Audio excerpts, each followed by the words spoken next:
안녕하세요. 잭슨빌 세문 한인교회에서 사역하는 김관용 목사입니다. 먼저 광고를 드립니다. 금주 8월 2일 주일 오전 11시부터 예배가 다시 시작됩니다.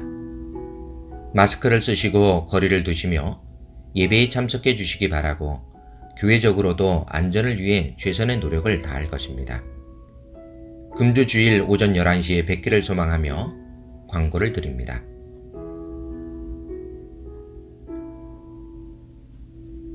누구든 당신을 위해 축복하며 기도하는 것을 싫어할 사람은 없을 것입니다.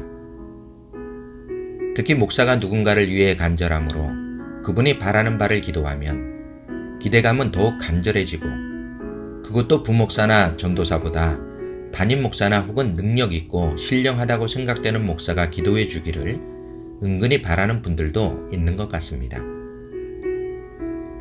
목사에게 남다른 영험한 능력이 있는 것처럼 목사님이 기도해 주셔야죠. 복을 빌며 성공하시라, 평안하시라. 기원하는 일들, 그것도 목회의 일부라고 생각할 수 있지만 종종 이런 분위기에 휩싸이고 나면 묘한 기분에 마음이 유쾌하지 않습니다. 목사가 당신을 위해 기도할 때 평안을 소망하며 잘되고 성공하기를 바라는 마음이 왜 없겠습니까?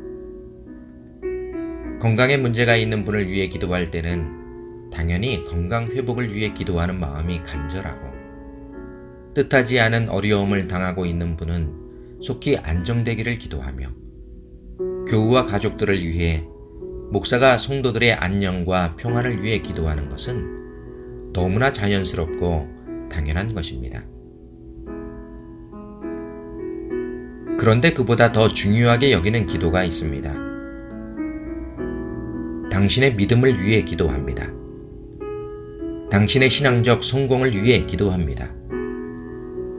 당신에게 고난이 없기를 기도하기보다는 어떤 고난이라도 신앙으로 극복하는 당신이 되기를 기도하고, 당신이 오직 주님만을 바라보는 신앙이 되기를 기도합니다.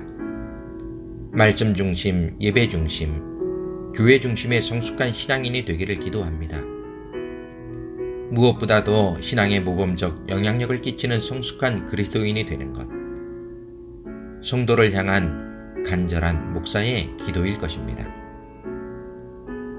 목사는 이것을 위해 기도하는 사역자라고 저는 지금까지 그렇게 생각하고 있고, 앞으로도 당신을 위해 그것이 우선순위가 되도록 기도할 것입니다.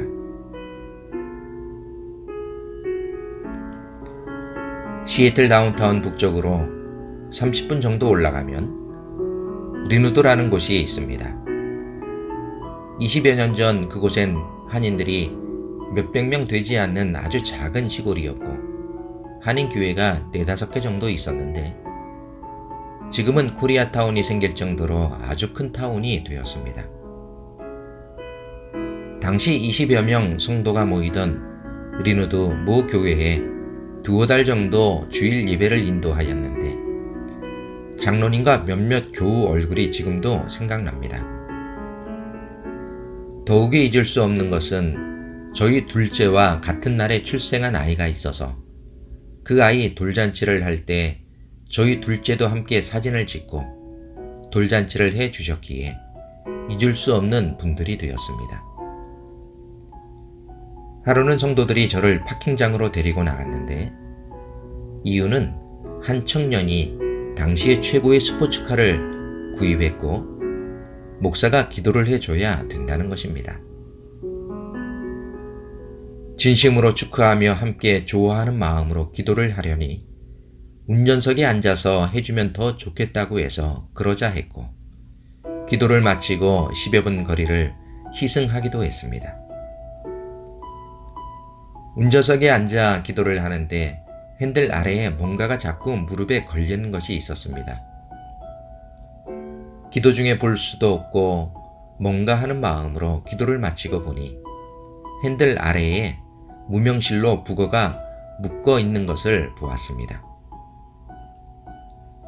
청년의 어머니 권사님이 눈치를 챘는지 목사님 사고 나지 말라고, 안전하라고 부고를 묶었어요. 교우들이 한바탕 웃었습니다. 그리고 극구 사양을 했지만 기도해 주셔서 감사하다고 권사님께서 봉투도 주셨습니다. 핸들에 묶어놓은 무명실의 북어. 미국 어디서 구했는지 노란 종이 빨간 표식의 부적. 성공하면 억하는 헌금을 바칠 테니 기도해 달라는 암흑의 누구. 남편 비즈니스가 어떨지 궁금해 점집에 다녀왔다는 모 여집사. 기도해 주셔서 감사하다며 건네는 봉투 받는 목사. 목사라고 다를 게 뭔가? 복채도 받은 무당이 되어버린 제 모습을 생각하며 집으로 돌아가는 내내 절대로 무당 같은 목사는 되지 말자는 다짐을 했습니다.